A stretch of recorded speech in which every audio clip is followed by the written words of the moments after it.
Alright, what to do, everybody? It's your boy LOG from Where There's Smoke. Gonna go live tonight and talk about Dead City, season 2, episodes 1 through 4. Kind of give my input. I'm gonna kind of go through each episode and give. Alright, what to do, Hold everybody? It's on. your boy My LOG from bad. Where There's Smoke. Gonna go live tonight and talk about. So,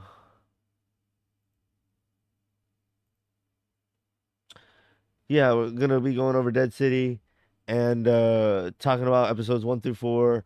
Uh, Not going over every single thing that happens, but going over the kind of the high points, giving my opinions, and then I'm gonna talk about kind of overarching themes, predictions, and then kind of like go over a few subliminal messages that I see him kind of slipping in and kind of give our thoughts on that. So, uh, as usual, I'm gonna check the sound and audio, or video and audio. Sound and audio is the same thing, looking ass.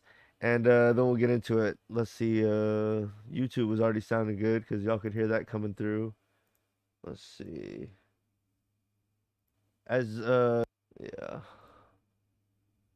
Let's see what's up with Rumble.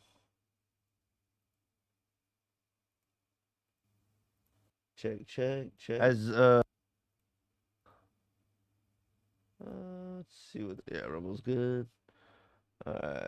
Kick was good. Kick's good. All right, cool. All right, let's get into it. Let me pull up the.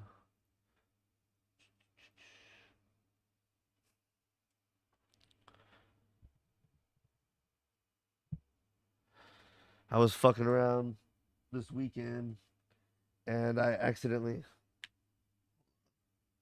deleted a bunch of stuff on my fucking desktop. So now my banner's gone for Where There's Smoke. I just noticed that, so I'm gonna have to get that back. And also my scene break music that I have is gone, so I'm gonna have to do some homework and get some shit back in order. But anyway, I just have the characters pulled up here for reference here and there when I bring them up and stuff like that, or if I forget somebody's name. Uh, so the big things that I have going in from last season, it's gonna be summed up kind of with one thing that's kind of a weird thing, but it is kind of like there's several takeaways, but this is kind of somewhat the biggest thing and kind of ties them all together. I would say is the Dama. She traded Negan for Herschel at the end of season 1, but she cut off Herschel's toe. So it's like some kind of weird, um, like I don't even know the word for it. I should have like looked it up, but she's did that to have some kind of like weird hold on him or something. It's like a weird. They go into it more this season, but it's almost like a what do they call it? I think I typed it up somewhere.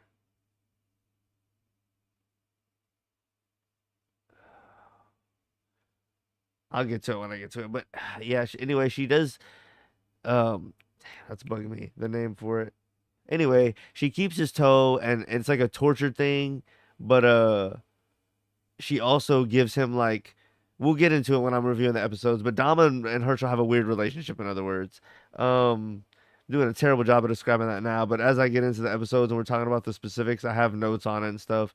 And it'll if you watching the show, you know what I'm talking about. If not, it'll kind of become clear. But that's bugging me, the term when you start to relate with your, like someone has you hostage and they're torturing you, but you start to Stockholm syndrome, I think is what it's called. You start to like not relate, but like you start to sympathize or like get some kind of a relationship with your captor where you like them on some level for some reason. And there's different circumstances for different times, but it's where you basically start to like your captor. And that's kind of what happened with Herschel and Dama. They started coming together over their new vision of New York City and that whole thing, and like making the best out of the zombie apocalypse and having like a new lease on life. And like she talks about it that way and romanticizes it, and that really hits home with Herschel because he feels like his life's just boring and miserable with Maggie for reasons we'll talk about here as we get into it. But anyway, he has a Stockholm syndrome going on. I'm pretty sure that's. Let me. I don't want to. I'm like 90% sure that's what I'm talking about.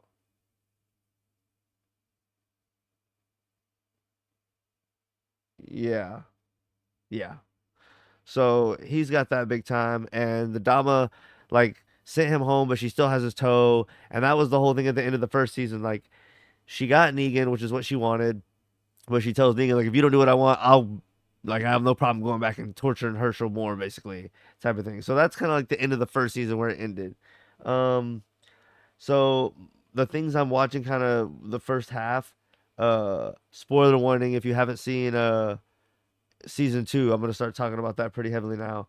Um, Herschel and his relationship with Maggie and with Dama, and I feel like those two can't really exist together. He's gonna have to choose one at some point. So that's kind of a super interesting thing, and it's kind of weird too. Like the fact that Dama is like old enough to be his grandma is like kidnapped this dude and like cut off his pinky toe and like holding him captive, and then they're starting to like each other, and she's like manipulating him. It's like real weird, but I don't know. Is it would like Herschel's gonna have to choose between his mom or this creepy lady, so it's weird, but it's interesting, and it's kind of it's yeah, it's interesting for sure. So I'm watching that, and we'll get into the details. I have like notes on each episode, but this is kind of like my as I'm going through each episodes. These are the things that I'm gonna have in that have come up over while I'm watching them. Slash, I've had in mind beforehand, and I've been kind of trying to see if these questions get answered, so to speak. So there's that. There's Dama, Negan, and the Croat. All that like triangle of like that relationship. I'm trying to figure out like where the power lies, or yeah, like I guess they each hold power, but like where the majority of the power lies, who has more power over who, and like just how that relationship all really works.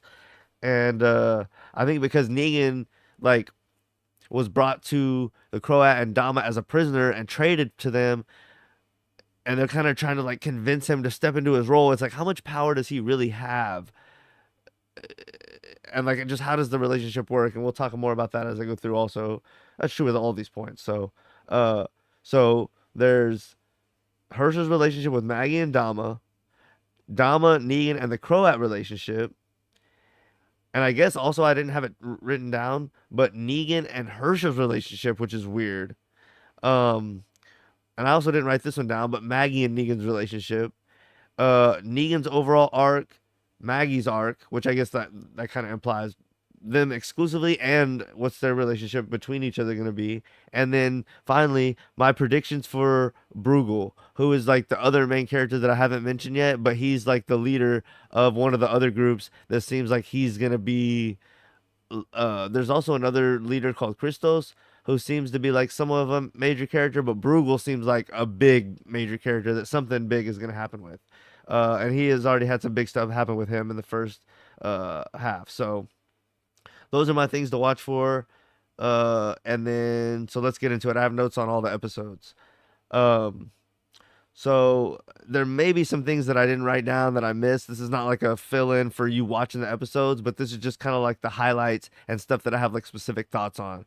Overall, I really enjoyed the first half of the season, and I was gonna talk about this too, I guess, before I jump in. Comparing this to like The Walking Dead, I would say maybe it's not quite as on par as The Walking Dead in terms of maybe writing and overall quality, but I would put it like I enjoyed this more than Dead City, and maybe it doesn't have the quality of Dead City in some ways. I'm not like a super person that's gonna be like, oh, I can tell they spent more money on this or this. Sometimes it's like blatantly obvious, but as far as like giving me what I want, which is stuff with Negan and just like simple action scenes and like cool little schemes. I felt like in Dead City, the way like for Michonne and Rick, who are just like two legends, you don't want them to die. So like the whole time you're just worrying that they're not gonna die. Whereas Dead City, it's like it's more loose, it's more fun with Negan, and you feel like if he dies, that's not the worst thing, but you almost know he's not. Where with Rick and Michonne,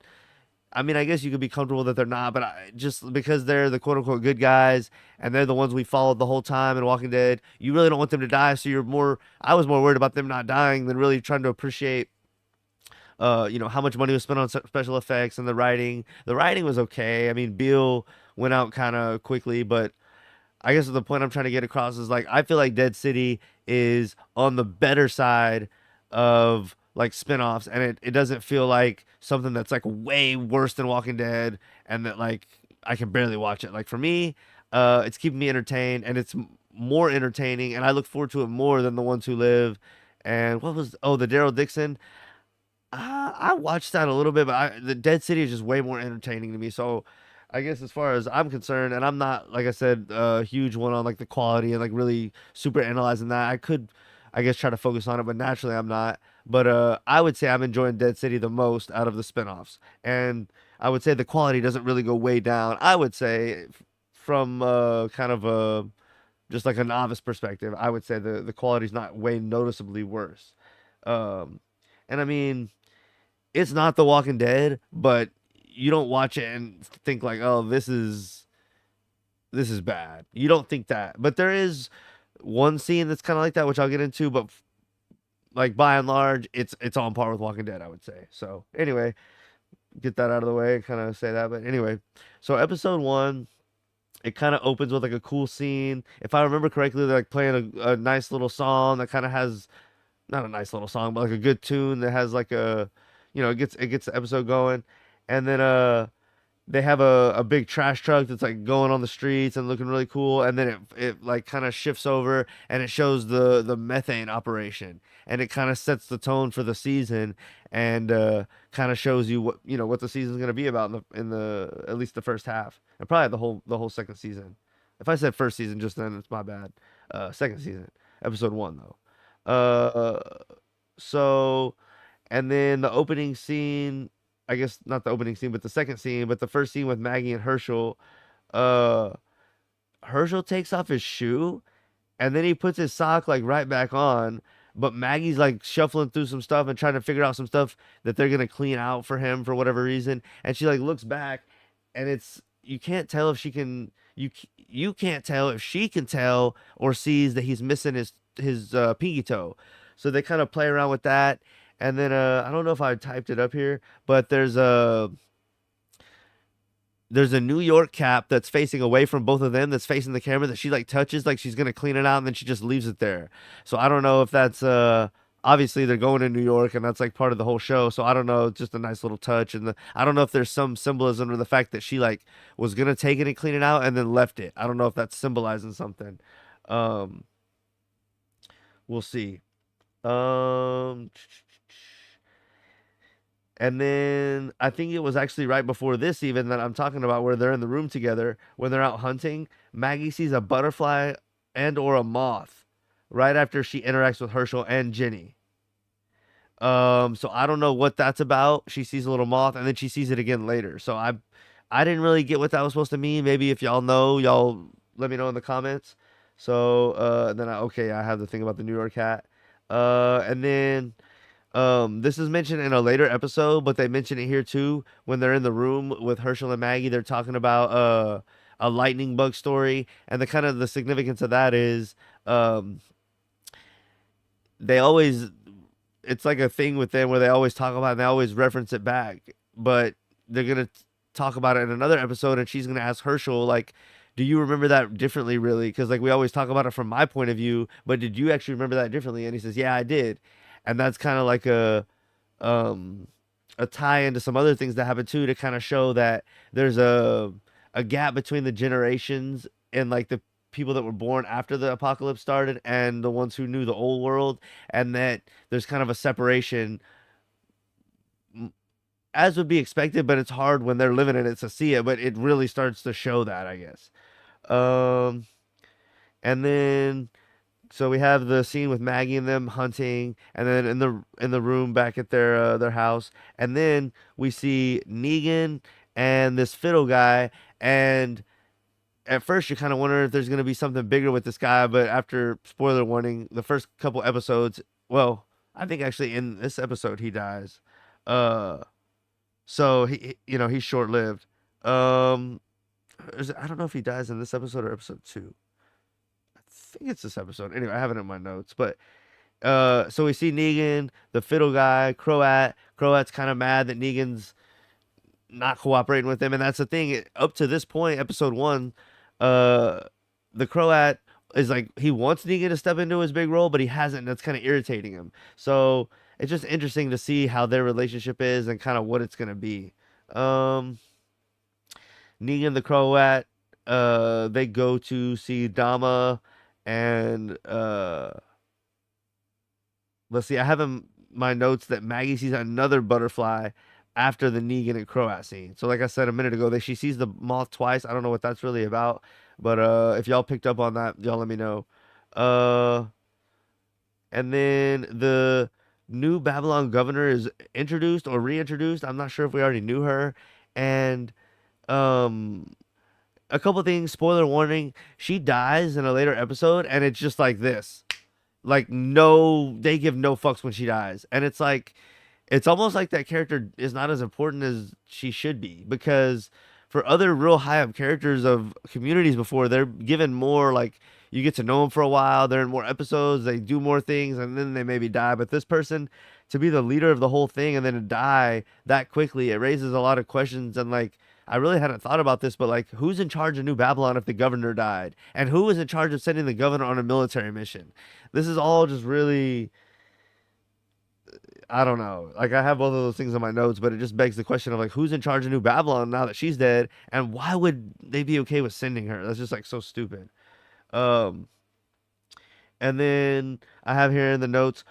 This is from Croat's meeting with Dama and Negan. Croat knows of New Babylon's plans because he says our eyes and ears on the mainland have intercepted messages between the colonies. There's going to be an exploratory mission and then a massive land invasion. So, and then Maggie warns. I think it's a little later, but she warns the people. Uh, I think that might be episode one or maybe two, where she warns them that the Croat's gonna know they're coming, and he does. He knows they're coming. So one, they have spies, and two, as Maggie says, he saw Pearlie there, and he kind of like he's gonna be paranoid, and he's gonna expect the worst and expect that you're coming. So he's gonna be ready. He's better to be safe than sorry type shit. You already came once. He's just gonna expect that you're gonna come again, and he has spies. So as we're gonna talk about later. Um, so let's see. Oh, okay. And then the Croat is they start talking about Bruegel and going to meet with him and convince him to join their team. The Dama, Negan, and Croat. They're trying to recruit Bruegel. Uh, and the Croat says he's a snake charmer, a snake whisperer. Like he's just going on about how much he was a snake, and then he looks over at Dama and kind of stops. But basically, the Croat doesn't like Bruegel, and it's setting up how they're not gonna get along. And let me go ahead and scroll over to him so y'all can see him if y'all don't know. Bruegel's this guy. Uh, but it's setting up how they're not gonna get along, and it's like, damn, Julian, he's rocking your look hard. Trailer Park Boys reference. But anyway, it's setting up how they're not gonna get along, and Croat mentions, he's a snake charmer, a snake whisperer, and he said they have like these get-togethers where Bruegel's made a lot of money on gambling, and that comes up more later about how he has these Walker fights that are pretty much rigged. Spoiler warning, and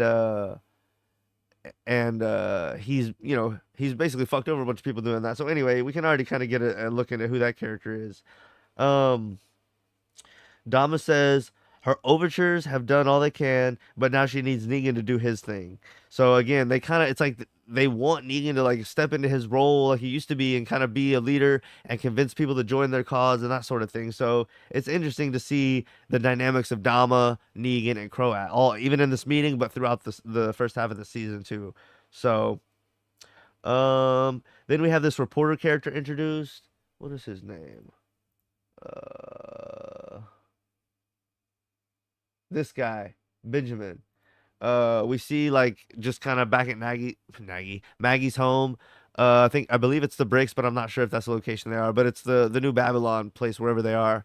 Um, Herschel runs across this reporter guy, and the reporter guy's talking all about New York, and then Herschel's like, "Oh, bro, you don't know what's going on." Basically, like you haven't been there. I've been there. You're talking about the old New York. I've been to the new New York looking ass, and the guy's like fascinated. They talk, and Herschel draws him a little sketch of something he saw when he was there, and that guy loves it, and blah blah blah. So saying that to say we'll see that that guy's setting up to be like a easy guy to kill off, but it's gonna be like they're making him someone that's noteworthy to kill off. In other words, so like the way they're not hyping up the governor when she dies, and there's like it just like doesn't matter when she dies. This guy, they're like hyping him up, and when he dies, it's gonna be like, oh, the reporter guy dies. Like it's gonna be like a thing if and when he dies. So because he's having important scenes where he's having these big conversations, and you can tell when someone is becoming um they're just adding to the character, so to speak, and giving him more fluff. And he has another scene later with Adama that I don't know if it's in my notes, but I'll try to remember to talk about. Um, let's see. Have here Maggie and Pearlie have an interesting convo. She states that New Babylon forced her community to join, and now they're forcing her to join the army. And this is right after Herschel and that Benjamin guy, the reporter, talk. Uh, Maggie and Pearlie have that convo, and throughout this season, you can see him becoming less and less hard and less New Babylon gung ho, and more of just like a human, and more of a him and Maggie seem to be growing closer, and it seems like he might be like someone that could not just be like married to New Babylon and maybe willing to like betray that in favor of like common sense. So let's see. It's interesting that New Babylon, because she even said, "You've cut out all my trade partners and like forced me to join." It's like that's an interesting statement. I wonder who she was in cahoots with, and like where the Commonwealth are, because they're like friends of her. They're her trade partners, and maybe Georgie that was seen like earlier in The Walking Dead that they never did anything with. Maybe that was one of her current trade partners. So there's potential things that may come around, but it's like where are these other trade partners that got cut off that y'all forced her to join New Babylon. Um, I thought this. I don't really have too much to say about this, but Negan and Croat have like the conversation in the confessional thing. That was pretty cool. And like Croat's, see here again, Croat's like acting on like, come on, Negan, come on, like become yourself. Like he's like wanting him to be himself. And there's another time I thought I had typed it up. Um, it might be in episode 2, but it's another time when they're walking in a building and the Croat tries to hand Lucille to Negan. He's like, Lucille must be thirsty, no? And he tries to get him to kill a walker, and then Negan doesn't. And then uh, the Croat just has one of his henchmen take care of the walker. But anyway, he's always trying to like get Negan to be the old Negan. And uh, anyway, we'll see. We'll see. It's interesting to see their relationship. But I thought it was kind of interesting. Them in the confessional, and that's when the Croat brings Lucille back and it's like, I got her with some upgrades, and he's like wanting it to be just like old times with the Saviors, basically. So it's interesting. Uh, and it's kind of like fun to watch this. Like when stuff with Rick and Michonne and the ones who live, it was real heavy. Like they were sneaking around. You didn't want them to get caught. Like Negan's in a bad situation, but you don't feel like it's so tense like he's gonna get caught at any moment. Like he's just fighting to survive like always type of thing, but he's not like sneaking around, so to speak. Um, and then we are back at the bricks, I believe, or whatever, New Babylon. Herschel's mad that Nagy wants to go to New York, but it's funny. She's negotiating with Pearlie to get as few people from her community, the bricks, to go as possible. And then Herschel's like, "Oh, you want to go?" It's like, no, she like for her, it's like I just fought hard for to save everyone, and you're thinking I want to go, which that does seem a little weird, but it's like I don't want to go, but I don't want anyone else to go, and I'm willing to take the sacrifice for everyone. But you're thinking I want to go, and it's like this weird thing. You know, she's fighting hard to protect people, but he's fighting hard for her. So I guess they're both fighting for like what they care about. But it's just an interesting thing where like it's pretty clear she doesn't want to go, but he's like, you know, he doesn't see it that way. So it's just an interesting thing. Um, but it's also interesting, as we're gonna see later, that it seems like Herschel is on the Dama side, at least some. So I don't know if he makes it seem like he doesn't want Maggie to go, but then I maybe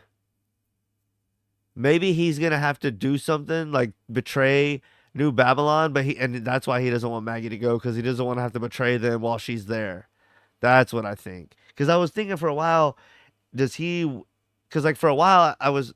We're gonna see in this flashback episode, I believe, as episode 3. Uh, the Dama tells him he's gonna have to do something, and my thoughts were he's gonna have to kill Maggie. But what if it's just you're gonna have to betray a bunch of New Babylon people, and like he was planning on doing that when they went to do their exploratory mission. But if his mom didn't go, he felt maybe fine about doing that. But if she goes, now he's conflicted. So maybe that's what it is. We'll see. Anyway, so Herschel's mad that Maggie wants to go back to New York.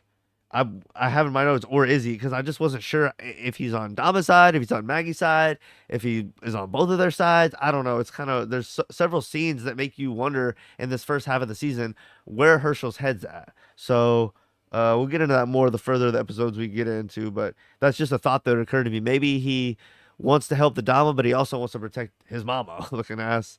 We'll see. And then we have the big church scene with Negan and Christos and his crew and the other crew in the back. I don't know what are they. Let's see what their names are in this thing. It says here the Scragglers. This seems to be their leader. And the Croats group, and they're all in the church, and they're getting fed up and tired of waiting, and then they turn on the bright lights, and they're like, oh shit. And then Negan walks out, and he has a speech, and they're not feeling it. And then he grabs Lucille and bangs it on the table, and it's like old school Negan almost. And he kind of gets him in line, and then that guy's like not feeling it. He's like, "Fuck you!" And Negan puts the bat in his face, and then he grabs it to like get it out of his face, and Negan shocks him, and it's like this big moment. Oh shit! And then like people get up to maybe defend that guy, and then a couple of I need to figure out what their names are, but the Croats people, they step in with flamethrowers and like scare the people back. It's kind of like a big show of power, like, hey, and then Negan's like, power equals power. So you might want to consider joining us, don't think about it too hard type of thing. He has one of his pretty good Negan speeches, not top 2 or 3, but still pretty good. And Bruegel's like pretty impressed, let's see. And then Bruegel goes outside and he sees like the street lights up. So he's like, wow. And you can see like, okay, this guy, the wheels are turning. And then after this, the Dama's loving it, of course, when Negan does all this. And then at the end, she holds a rat and reference, and then it flashes back to Herschel and shows him drawing. As Dama's like holding a rat and says, oh, you won't get to eat, but soon you will, or something. It's like, what's that all about? And then so there's something with like symbolism and Herschel being a rat and that sort of thing. So that's episode 1. Overall, for the first episode, I thought it was really good. We had, oh, I didn't even mention this during the review, and I'm glad I typed it in at the end. We had the Bruegel Walker fight scene was good, where you had the 2 walkers fighting. I forgot that was in episode 1.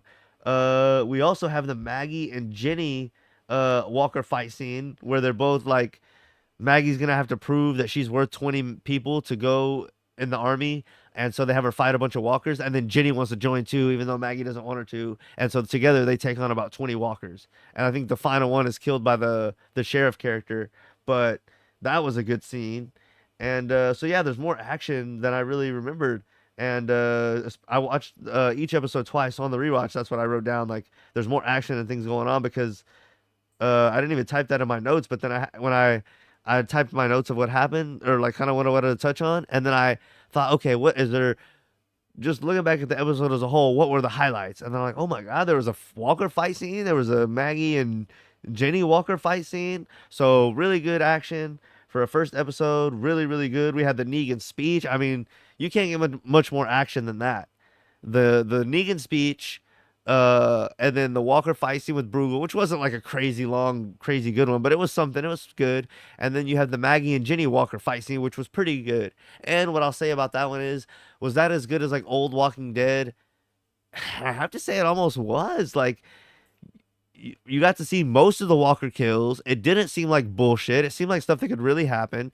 And they cut away from a few Walker kills where Maggie had a couple of them piling up, and then it cut away, and then she saved Jenny. But like, that's kind of how Walking Dead would happen sometimes. You don't get to see every single Walker kill. Sometimes stuff that's a little unbelievable happens, and Nothing like out of this world though, and nothing like super cheesy over the top. So good episode, setting up good stuff. We had a we had Negan in the cell. We had the violin guy. Uh, so yeah, really thought episode one was pretty good. And let's move on to episode two. Let me check the chats real quick. Nothing. Okay. Um, and yeah, let's get into episode two. Hold on, give me a second. I'm gonna pull something up real quick.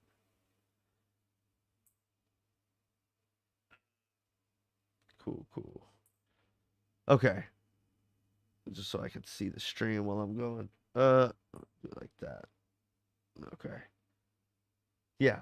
So episode two. Um, let's see. All right, episode two. This is where I was talking about earlier. Maggie tells Pearlie, which is the sheriff character, which is he. That's probably one of the new characters in The Walking Dead that I actually like the most. He is like a good, solid, like well thought out character. I really like him. Uh, so she tells him that the crow will be ready, and he already mentioned that in the episode one with the meeting with Dama and Negan. So let's see. And then Croat, I think again, I have confirmed she's right. So I guess they have a meeting where they talk about it in episode one, and I think they have a meeting in episode two where they talk about it.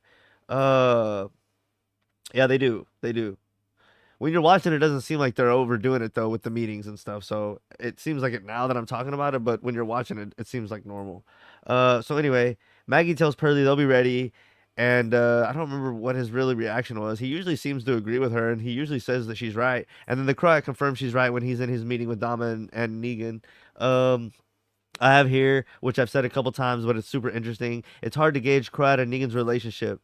Even though the Croat seems to want to encourage Negan and bring him back to the old Negan and seems to like him, he definitely wants to impress the Dama and likes her and wants to impress her and is like under her thumb too. So, um, the Croat also says he's been preparing for the Babylon invasion and the Dama won't be disappointed.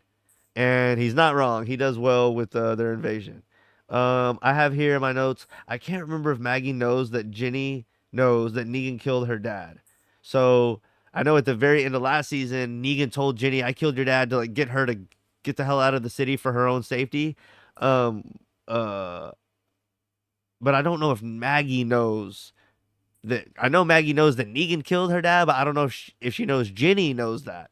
So I don't know if basically Jenny is because she knows that she wants to go back to New York to kill Negan, and I don't know if Maggie knows that. So, um, she probably does, but I'm not sure about that. If y'all know that, get in the comments. Um, let's see. The fire alerts Domicide of New Babylon's attack, and it's heavily implied that Herschel started the fire, and then later confirmed by Dama when they're having dinner at Brugel's place. Um, but yeah, there's a fire, and it's like a obvious signal to let them know that like something's going on. And when Maggie goes over there to like figure out what's going on, Herschel's in the area, and it's like really weird because he wasn't even supposed to be there, and so it's like heavily implied uh, that he kind of did that. So it's interesting. Herschel's like signaling that New Babylon was gonna go. Uh, so we'll see. And this causes Herschel and Maggie to like get apprehended by the New Babylon people. So, and then Jenny sees Maggie and Herschel get detained and ends up like helping them out later. We'll talk about that later though. Well, I guess I can kind of talk about it now and just gloss over it later. So, well, no, yeah, I'll get to it when I get to it. So, the Croat tries to cheer up Negan. Okay, yeah, before the Dama meeting, uh it's kind of like back and forth, but like at the beginning of the episode when Croat and Negan show up to the Dama's place, that's what I was talking about earlier, where there's like a zombie outside and the Croat's like, "Oh, surely Lucille is thirsty," and then Negan just like ignores him, like kind of solemn. The Croat's always trying to cheer him up and always trying to big him up, so it's interesting. Let's see. And but he doesn't really go for it. And then I also have here, which is a little later in the episode, whenever New Babylon's crossing the river in the boat, and they're firing the zombie missiles, which is cool as hell, by the way. Um, right before that, the Croat tells an old save your glory story to kind of a glory story to kind of like hype Negan up, and it kind of works. You can see Negan chuckling, kind of remember the good old days. So he's always trying to cheer Negan up and like get him to be the old Negan, and he wants it to be just like the good old days. Um, Speaking of that, when they're firing the bombs at the boat and Negan looks through and sees Herschel, it's like, why, after everyone Negan's killed and after everything that's happened, why does he still care about Herschel that much? That just doesn't seem quite realistic to me. That, like, after all the people that you've killed and all the people that have tried to kill you, etc., like, why do you still care about this one dude you killed's son? Who wasn't even born at the time. Like, what if you would have killed the mom and the baby? Then would you feel like it's just like I don't know. It's just it's like how many years later? Like 15 or more? Like it's so many years later.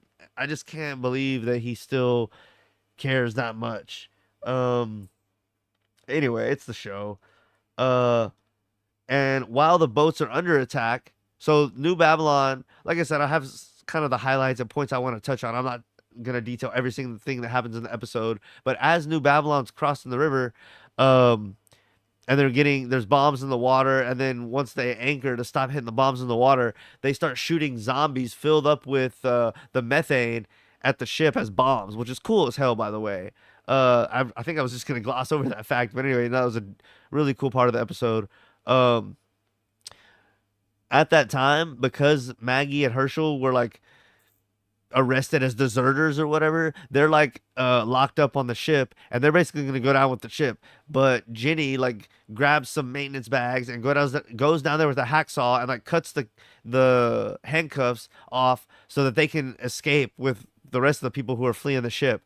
So that was a really cool scene, and that just kind of ties in because at the time when you see Jenny like kind of watching from the side of the tent whenever Maggie and Herschel are getting escorted out of there, you're like, what's the significance of her like seeing them there? And then a little bit later through the episode, you get to see okay, she ends up saving them when they were just gonna get like left for dead, basically. So that was pretty cool. And like when they're about to get left for dead in that little room, and they're kind of handcuffed to the pipes on the ship, Herschel's like, "I'm sorry." He's like really having a come on man moment. And I guess if I was handcuffed in a ship that was about to sink, I'd be pretty limp too. But it's almost like he's regretting sending the fire signal, letting them know because it's gonna get him and his mom killed, and it's like you chose the Dama, but are you happy with that choice? So it's interesting. Several scenes that happen with him. It's he leans this way, he leans that way. There's things that indicate both. You can't really tell where his head's at. So, but that's just another scene where in the beginning, he's yelling at his mom when he finds out she's going back to New York and saying she cares about Negan, saying she cares about going back to New York, and then he starts the fire, and then on the ship he's like crying and like saying I'm sorry, and and there's more later. So that's to this far. So he's kind of back and forth, and there's plenty more. Let's see. So Jenny saves Herschel and Maggie. Negan doesn't fire to protect Herschel, which gets his friend killed at the end of this episode, and he doesn't know this, but Herschel doesn't know what side he's on. He's compromised, and Negan gets his friend killed, which obviously he didn't know that was gonna happen. But he gets the guy that's the fiddle player that he likes, that he's becoming friends with. That guy dies because Dama sees that as a way to get to Negan because she wants to control him, and it's just like, damn, you saved Herschel, who's on Dama's side, just to get your friend killed, and you get the feeling that Negan's not fully on Dama's side. So when I keep referencing Dama, Negan, and Croat's relationship, I get the feeling that Croat likes Negan, and the Croat wants to impress and is under the thumb of Dama. And you get the feeling that Negan maybe likes the Croat a little, but you get the feeling he doesn't like Dama and would turn on her in like a second. So it's like you got somebody you liked killed to protect Herschel, but Herschel's on Dama's side, and you don't like Dama really, and Herschel hates you, so it like doesn't make sense. Herschel wants to like kill Negan almost, so it doesn't make sense. Um, let's see. I said hard to tell. Yeah, if Herschel wants Maggie to die or not. Um, we'll get some more of that later. Um, we have the big scene where the Dama has Croat and Negan there, and she's talking about how great the battle was, and then she brings in the violin guy, has him play something, and then she like walks around and kills him, and basically, I mean, that's more than that, but that's the long and short of it, and it's just to like basically get Negan in line and get the information out of who he was trying to protect, and also, like I said, get him in line and show him that she's gonna play hardball. So it's setting up that Dama's a villain. She's not just some placeholder. She's a real deal villain. Um, let's see. And I thought it was interesting that we'll continue to watch this, but she says she doesn't want to go back, but it seems like she's trying to bring back the old New York is what I haven't written here, but maybe it's the new Babylon people that want to bring back the old New York and she wants to do something new, but she definitely wants to bring back the use of power. So, it's like you say you don't want to go backwards, but in some ways you do. So that's something that we could maybe touch back at the end of the season and kind of see what her true goals are and say, okay, are you really not going back, or is that just something that sounded good to say at the time? Um, let's see. The new Babylon crew I have written here, they were like you could see them kind of recovering on shore after they were able to flee the ship. They're you can see that they're all just distraught and like real tired and just like caught up. And it's like, yeah, y'all are now seeing that like everything Maggie was saying was right, and y'all didn't want to listen to her. And then in that scene where like everyone, where people are kind of recovering and stuff, Herschel's like wrapping up someone's wounds with like a towel, and it's a very similar towel to the one that was seen on the tires where there was a fire started. So Maggie's like, did Herschel start the fire? And it's just like it really wants the viewer to like assume that basically. So that's an interesting thing. And we also see at that time that Ginny has the sheriff's gun, and that comes full circle, and it might lead to more stuff, but that kind of has a moment later on too in a further episode that we'll discuss. So that was kind of episode 2. I have here written at the end overall, another good episode. The bombs and the Walker missiles were really cool. Credit to the Croat. Uh, if and when he dies, it's gonna be sad because he has a lot of cool science things that he has, like where he can make bombs, and he's the one turning the methane into power, and he's got he's like a Eugene, but an evil Eugene, and he's real cool. So I like the Croat for sure. Dama was pleased with the Croat. She gave him a little kiss on the head, a little smooch, and Negan hated that because it was right after she killed Negan's violin friend. She gave the Croat a little smooch. She's like, "You did good," because the Croat basically snitched him out, uh, saying that he didn't fire on, like he was basically trying to save somebody when they were firing on the boat. So that was an interesting thing. And again, the dynamics between the Croat, Negan. The Croat wants to impress and make the Dama happy more than Negan. But the Negan and the Croat like each other, but the Croat wants to impress Dama more than Negan, and Negan doesn't like the Croat. So it's like when push comes to shove, what exactly is going to happen? We'll see.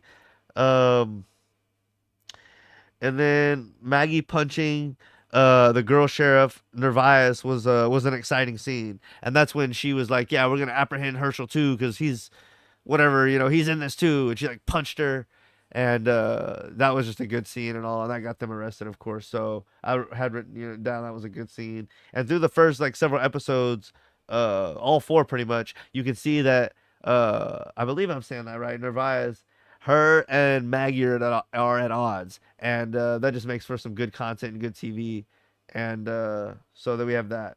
Um, then we have episode 3, which I would say is kind of like the more boring episode of the 3, even though it really wasn't. But on rewatch, it was the one that had my attention the least. So I think I have the most notes for it though. So there you go. Um, let's see if there's any. Okay. All right. Episode 3. It had quite a few flashbacks too that helped establish the Stockholm syndrome. Uh, with Dama and Herschel, and kind of shows him being a captive. The Dama kind of showing him what could be, and kind of just getting real weird with him, and kind of fostering um, maybe neglect from Maggie a little bit, and just kind of um, feeding I see you're broken and I resonate with that and blah blah blah blah blah blah blah. Just feeding into something that's already there and helping that grow. Um, and I have here Dama is truly a villain. She kills the violin guy, which is Negan's friend. She kidnaps, mutilates, and manipulates Herschel. And then she threatens Negan with Herschel's well being and his other family's well being. And in a future episode, it's revealed that she bit someone pre apocalypse. So, yeah, she's crooked. She's definitely a true villain. And who knows what else she's going to do. I feel like she's going to do something else kind of crazy before she meets her end. So, she's really setting up to be a true villain, not just some mastermind like puppet master, which is still not good, but she actually is not afraid to get her hands dirty and do some of that herself. Um, I wonder if they're gonna show how and when she cuts his toe off, because we know that it happened, but it's we've seen flashbacks. I wonder if we're gonna see more flashbacks of how and when that happens. Um, uh, have written here, Ginny is always watching and ready to help, but gets no love. I think when the new Babylon people were ready to move out, like we have Maggie and Herschel like hugging on each other and crying and stuff, and then it just shows Ginny just like she's like, I just saved y'all, and no one gives a fuck about me. So it's like Maggie like acts like her mom sometimes and wants to tell her what to do, but Ginny's like, "You're not my mom," which it rings true because whenever y'all are hugging and moaning and kissing on each other and stuff, y'all don't have any love for her, but yet when y'all are about to die on the ship and sink, who's the one who showed up and saved y'all's ass? It's like, damn, dude. So I just thought that was funny. Um, and then they're strolling along nonchalant, like as fuck, and a walker, which by the way is tied up in vines, uh not tied up, but like he's constricted by a bunch of overgrowth, uh grabbed and bit the governor like it was nobody's business, and the governor just died instantly and nobody gave a fuck. So it's like several problems here, and this is where this falls short. Okay, just writing wise, why do we want to kill the governor of the New Babylon at this time? Why is that? Why is the governor, like writing wise and like just in the Walking Dead universe wise, like why is the governor, like if you're someone of New Babylon, why are you gonna send your number one person in charge? That is stupid. And then writing wise for the Walking Dead, like why would you write that? Like that doesn't make any sense to me. And then she gets bit and dies instantly, which in The Walking Dead, when you get bit, that's not how it works. Like, remember Carl? He got bit and it took him like 12 hours to die or something like that. It's always been that way too. Now, if you get bit several times, like back to back, like they just maul you, yeah, you're probably gonna like die immediately because you're probably gonna pass out from shock, and then when you wake up, you're gonna be a zombie. So that makes sense. But just bit once, maybe she died of shock. Like the zombie grabbed her and bit her several times, and then she just died of shock. But like, gee, like it didn't like. Also, too, if the zombie's tied up by vines, which he was, like she had no awareness. She just walked right by it. Like someone that clueless does not need to be out there. So, and also, if you've made it this long in the zombie apocalypse, it's kind of hard to believe that you haven't killed a zombie or two and don't have some awareness. Like they were just walking through the woods or whatever. So that was. Hold on, where I lost my spot. Yeah, right here. But anyway, that was just really weird. Didn't seem to make sense, and it hurts the quality because one, to even get like grabbed by that walker is sad. If she would have got grabbed by it and then they would have killed the walker real quick and she would have been free, that would have been like, whoa, daddy, you almost got killed by that.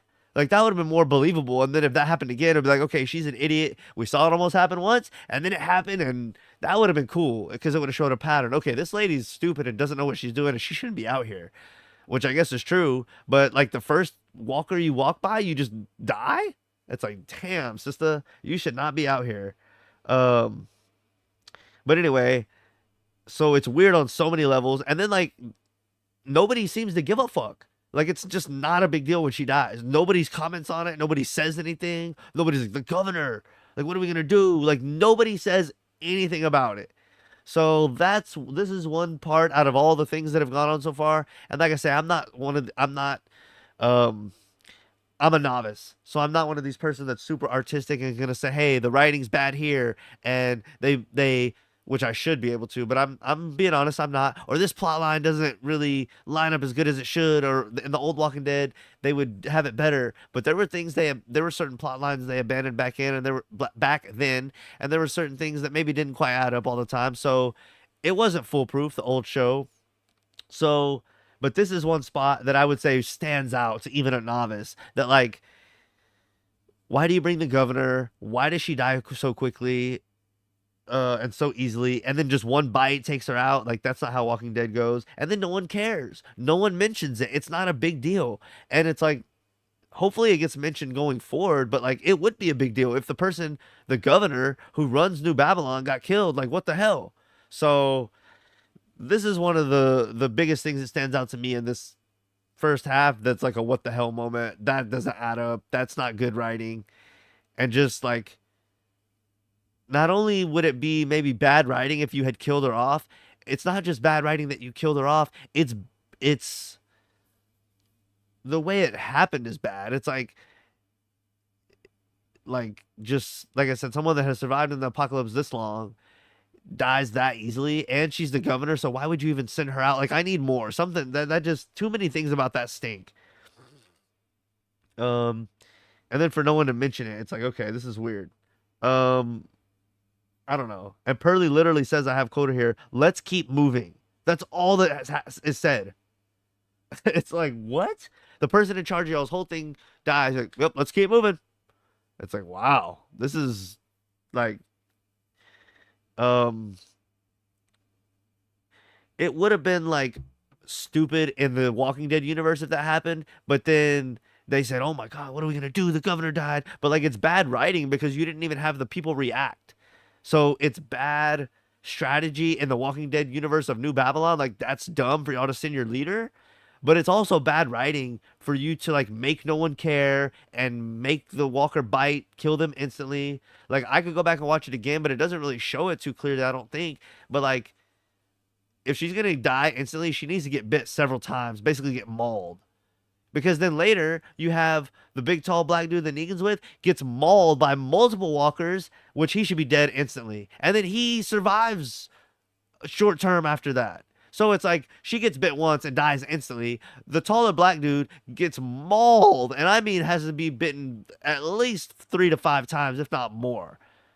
And he survives for the short term, like maybe an hour. It's like, dude, what? That you got to have consistency. Maybe even if she's a woman, so she like men are stronger and they can, and he's taller and more muscular, and she just dies of shock, and she gets bit and she faints, and she like make her get bit more than once. I'm having a hard time believing she got bit once and she's dead. Um, I mean, she was gonna die, but like instantly. And then Pearlie, maybe you could say she got bit and she passed out of shock, and then Pearlie just stabbed her in the head. So she may have came back, but she would have came back for what, 30 minutes, an hour, and then had a fever and died, and so he saved her that. But it's just like, man, that's. But it's you know, it's poor. It's poor in the Walking Dead universe for you to bring your governor. And for y'all to, like, even if she's out there, y'all need to have guards on her. Y'all don't have her guarded. Y'all brought her out there. It's like, that's bad in y'all's universe. And then it's bad writing to not make people care and to not make it a bigger deal. So that was just like, I don't know. Anyway, that stuck out like a sore thumb. Anybody else, let me know what y'all thought about that. Um, And then I have here the tall black dude that was going out with Negan. He would have been good to have and maybe kill off in episode like 7 or 8 and have like a big death, because he could have been like a cool sidekick for Negan in the short term, and we could have got a good line out or two out of him. We could have had maybe a couple good fight scenes, but instead he's just gone, and I feel that's a missed opportunity because like in The Walking Dead and in the Apocalypse, big dudes are like that matters. Unless you're like, if you're a small dude, unless you're like super skilled with a certain weapon or fight tactic, more often than not, the big dudes have a big advantage and can take out several walkers. So we see people like Beta. Oh my God, what is the guy's name from the Commonwealth? The tall dude. I should definitely know this, but he's a big one. There's several big dudes. The governor. Merle, like the big dudes have an advantage. I feel like there's maybe one or two other popular ones that I'm not thinking of, but like big dudes, especially like I said, Beta and I forgot the dude from the Commonwealth, but big dudes in the apocalypse have an advantage. So it would have been cool to see that big dude, be kind of Negan's sidekick and see some good fight scenes from him. Um, but anyway, he got taken out first episode. Uh, I have here Pearlie says the group should be safe where they're at in the park, but even though it says he's from New York City, I don't know that when he went in season one, I believe, I could be wrong, but that was probably his first time going to New York City since the apocalypse, or at least in several years in the apocalypse. And then this would be his second time in the recent history in the past several years since these new factions are doing their thing. So how do you know you're safe? You don't know what's going on in New York City. It's not like you. How do you know that you're safe there in New York City? Uh, he keeps saying that too. Oh, there's a, you know, oh, and they also have the scene, I believe it's in this episode, where oh yeah, it's coming up in the cornfield where I guess it's after this, but he says, "Oh, we should almost be here." He keeps saying, "We're almost safe. We're to save this." It's like you don't know, and that ends up being true when they go through the cornfield or whatever. Maybe it's not a cornfield, but it's some kind of field where the things are tall and they have to maneuver through. A couple people get killed instantly. Like the first two people, a walker like grabs them and they just die instantly, and that's like kind of cheesy and like not on par with like the Walking Dead standard, but they just wanted to show that like it's dangerous in the cornfield and kind of set the scary precedent of like, oh, you can die quickly in here. But like having someone die basically when a walker touches them is like lame and kind of like takes away from the authenticity, and like not the authenticity, but just like it takes away from you really feeling like it's authentic Walking Dead, I guess. Authentic to the show, I guess is what I'll say. But yeah, it's just like when Pearlie says they should be safe, I'm like, how do you know? Like you've been to the city like in season one and then now. And other than that, we don't know. So how do you, and that's like two times over like a year span or whatever the case is, like how do you know it's safe? Um and then kind of when they're stopped there in the clearing, Pearlie says they'll do things together Maggie's way. And I was like, what the hell does that mean? Like he's just, but you can see the more and more conversations him and Maggie have, the more and more he's kind of coming around to her way of thinking and admitting that she knows what she's talking about and that maybe he should abandon the New Babylon type of thing. So, and then I have here the first two people that get taken out in the cornfield or whatever die like instantly, which is not par with The Walking Dead. And then after that, there are more deaths that are a lot more like Walking Dead, where several walkers grab them, they get bit by several walkers, and then they go down. So I appreciate that they felt like they had to do one or two quick ones to set the horror element and really make you feel like it's dangerous, and then they kind of did it more realistic. But I wish they would have just done that the whole time. Um, then we see her, somehow Jenny loses her bag and Herschel gets it, sees that she has a gun, and then later on, I don't know if it's in episode 3 or 4, Herschel tells Pearlie and Maggie, and you kind of have this trio in the end of episode 3 and 4 that are kind of working together, Maggie, Herschel, and Pearlie, and so you see Herschel tell them, "Oh yeah, Jenny has the sheriff's gun, and she's I don't who knows what she's planning to do with it." But he acts like he's on their side and willing to help them and give them information. But then on the other hand, he's setting fire signals for the Dama, and he's meeting up with the Dama and loving on her, whatever the hell they're doing. Like, so and Dama tells Negan that she confirms that he set the fire. So it's kind of weird. We don't know whose side he's on. Um, let's see. Negan asked Claude about his and Dama's relationship. Uh, and then I should have written down what he says. I remember Croat reassures him that like they, trust each other, they admire each other. And Negan's like, well, if you trust, shouldn't you be able to be honest with like where the line is? And I don't remember what the Croat says, but Negan's basically like pushing back on that, trying to get him to think like, is she really someone you trust and really someone that you're like there's even respect for? So it was kind of interesting. And then that's when Negan and the big guy go because Negan's like, oh, I'll go find the people, if they're out there I'll find them. And so Croat sends him out there to go find the New Babylon people that survived the ship attack. And then the people that are the people that the New Babylon people run into, I'm gonna call the low key people. They're like the people that are like hiding in the park, and they have the one girl that's like kind of following Herschel, and then ends up trying to save him. And then they're the people that Pearly and them are with. I'm just gonna call them the low. What are they called? What is their actual name? I have in my notes. I call them the low key people because they're just trying to be like low key and stay. Because there's like all the politics in the city, but they're the foragers. They're just kind of trying to stay out of the way and just stay out of the way and stay low key. So, oh man, oh come on, man. Um, okay. So whenever New Babylon people show up to the low key group or the foragers, they say they've been noisy, and they wonder. Or I wrote down. I wonder if Dama spies have seen Herschel. Uh, because she's like, y'all have been noisy. And then like in episode 4, whenever the Dama and Croat and Negan and all their people show up to Bruegel's, he's like, did you find what you were looking for in the park?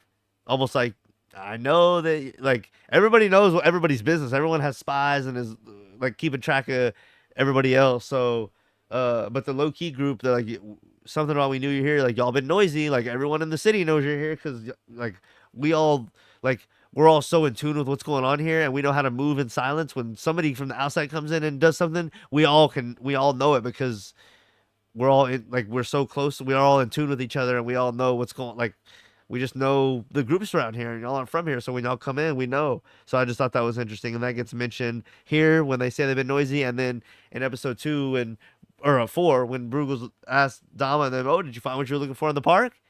It's like, yeah, everybody kind of knows what all's going on, so it's interesting. And I just wonder if the Dama spies or people that are observing and or Bruegel spies have seen Herschel. So, um, and let's see. Maggie and Pearlie talk about the New Babylon Federation helping the low key people and if they're truly good. Pearlie's like trying to sell her, like maybe we can join up with them, and Maggie's like, just cut your New Babylon crap while I go to look for Herschel. Um, but the more and more they talk, the more and more I think he's going to her side. So that's just yet another conversation where she tells her to just cut the crap. Um, and then we have the scene where Negan and the big black guy are looking for the New Babylon people, and they go through this little tunnel. Here, this is a cool scene, but you potentially would have heard the walkers. This is something that's happening more and more, where there's like dormant walkers that are like asleep or quiet until someone comes up on them, and then they wake up and attack. So I guess maybe if they were dormant walkers, this is possible. But like they get into that little grove area that's real narrow, and the walkers start popping out, and then Negan barely slips through, and he like pulls the walkers in and shoves them and just like collapses him on the black guy, and he just gets mauled. So that was a really cool scene. I enjoyed that the way that played out. The only thing I had written down was that you probably would have been able to hear the walkers sooner, but if that's true, and like sometimes the walkers, if people don't come around all the time and they're not stirred up all the time, maybe they're dormant, and then when people come around, they wake up and get stirred up. So maybe because it does seem the longer the apocalypse goes on, they're not always the case, but like they're more often, if there's walkers in like isolated places, they can be dormant. We've seen them like laying in the mud or laying in a tree, and then a person comes by and they like wake up. So maybe these walkers were just all kind of in the vines, like chilling, and then when they hear or smell a human, they all kind of wake up and launch. So that's probably what happened. So it definitely was a lot less cheesy, lot less cheesy than when the governor died. But overall, it was a really cool scene. I like how they were reaching through, and he barely got through, and then pulled them in on it. So that was cool. And then I have here Nervaez talks to Pearlie about the Federation and talking to the low key people about it. And there's a clear battle between her and Maggie. Maggie trying to have her way, and Nervaez trying to have her way. And it's good because Pearlie can see like the two contrasts, and he can see which one's better. And the more it goes on, the more he starts to side with Maggie, as I've already said. So uh we'll see that again kind of at the end of the episode whenever the daughter of the leader of the foragers, her daughter right here, Jean, whenever she dies, uh Nervaez is like, nah, we should make our move now and like try to take them over, like convince them to do our thing because they're like distracted. And Perley's like, no, it's because like their daughter just died. Like I'm not gonna. He's starting to see that like pursuing the Federation at all times, no matter what, is like not a good thing, obviously. But he's starting to see more and more that the Federation is not like, or at least Nervaez and what she wants for the Federation is not good. But I would say the Federation overall, if they're doing things like hanging people for not wanting to join the army and forcing people to join and trying to go into New York when they don't need to, and it's like they lose all these people on the boat, and they're like, we gotta keep pressing forward. They're just like, no matter what, it's like you're causing so much death and damage when you don't have to. You could just, and like live a simple life. But you're like, no, we need that methane. We're gonna push forward, and it's almost like a colonizer type of mentality. So it's interesting to see. Um, and then we have the scene where the tall dude who was assumed dead when Negan pushed the zombies in on him, he got away and lived. And I would assume it's within an hour's time. He shows up where Herschel and this Jean girl are, and you get the feeling like they're kind of meeting up, talking about Herschel's drawings and kind of just meeting each other. And you get the feeling she's about to take him back to her hideout where the rest of the New Babylon people are, and then the tall I don't know how the tall guy that got ripped up by zombies gets to them before Negan. That's kind of, it's TV show timing. But he shows up, stabs that girl in the leg, which I thought she was gonna survive, and then as he's about to like maybe make a move on Herschel, Negan stabs that guy in the back and finishes him off. And then Herschel has the gun and he like shoots beside Negan. And then when he gets like distracted by something. And when he turns back, Negan's gone. Oh, I think he looks down at the girl. And when he looks back up, Negan's gone. So, um, that scene kind of played out. Herschel was like not very pleased to see Negan, but the fact that he really didn't try to take a serious shot at him is pretty interesting. It really just it's like what is up with him? What is going on in his head? Um, let's see. When Negan shows back up and he says there was complications and the big guy died, and he sees there's blood on Negan's hands, he kind of like gives Negan a look like, well, and he really doesn't seem to care. It's like it's wild. It's like, damn, like just a couple episodes ago, Negan was like in jail, and now he can kill somebody, or like you don't know that that's what happened, but it's like I don't know. I guess the Croats just happy that Negan returned, but it's crazy. So I just thought that was kind of interesting. Um, and then Maggie and Herschel talk about views on New York and likens how he likens it to himself. It flashes back to him and Dama, and she says he's going to have to do something when he goes home. And I took that as killing Maggie, but maybe it was just betraying some of the New Babylon people, like what he did on the boat, which got a bunch of them killed. Maybe that was what she was saying, like, oh, you're gonna have to get a bunch of those people killed by betraying them, which he did, and maybe that's why he felt bad because he thought it was gonna get Maggie killed too, which he thought maybe I'll betray a bunch of people and get them killed, but maybe it won't be my mom included. But if my mom's gonna be included in that group, that's really terrible. So I don't know. That's kind of my thoughts. Maybe she was insinuating he's gonna have to kill Maggie. Maybe she was insinuating he was gonna just have to betray a bunch of people to get them killed, something like that. But anyway, there's quite a few flashbacks. Um, and then the scavengers or the foragers, which it was okay, but I wasn't like in love with their stuff. The humming, the cutting out of the heart, and all that weirdo shit, wasn't really down with. Um, but overall, it was not a bad episode, but not my least favorite of the first four. Um, but you have some good stuff with Maggie and Herschel here. Um, you have the flashbacks with Dama and Herschel and showing kind of how their relationship is. Gets more into the drawing and his visions for New York and her visions for New York and how they can love each other and love New York. Um, so here's my notes. Overall, kind of slow on the rewatch. Didn't care much about the low keys or the foragers. Low episode of the first half. But the governor dies. Herschel finds out that Ginny has a gun. Uh, Negan starts to kill and be the old Negan again. Uh, and then I have Dama and Herschel flashbacks took up a good amount, but weren't too bad. So yeah, in the first two episodes, you have Negan holding the meeting where he slaps the bat down and like shocks the guy with his bat and like tells everybody they don't have a choice to join, even though he doesn't like a happy way. And then you have this episode where he kills some guy to kind of do what he has to do and like protect Herschel. So, um, not an overall bad episode. Uh, I said I wasn't crazy about the Foragers, but it adds to the Walking Dead lore, and I don't absolutely hate it. But on rewatch, I'm not enamored by it. While most other scenes from the other episodes, I'm still pretty interested in, and kind of looking to see if I missed stuff. Even on the rewatch, I'm still intrigued. But overall, still not a bad episode. Just the low point of the first four. And then we follow that up with episode four, which is kind of the highlight, I would say, and like full of action. Uh, the second time in this season seeing a rat when we have Grugel feeding his bodyguard, which is creepy as f. Uh, Spoiler warning for this episode: the walker or whatever that Grugel uses at the farmers market for the city, that he kind of uses to gamble, and that, as Dama says, or the Croat says, has won 26 times in a row. That guy turns out to be Grugel's human former bodyguard before the apocalypse. So that's kind of the big one of the big reveals of this episode. Um, anyway, he's feeding that guy rats, which is gross as fuck. But I wonder if there's more symbolism that will come to fruition over that. But that's our second time seeing a rat. Dama has a rat. I think it was in episode one, and then in episode four, we see Grugel with a rat. So we'll just see as things go forward if more symbolism comes into play with that.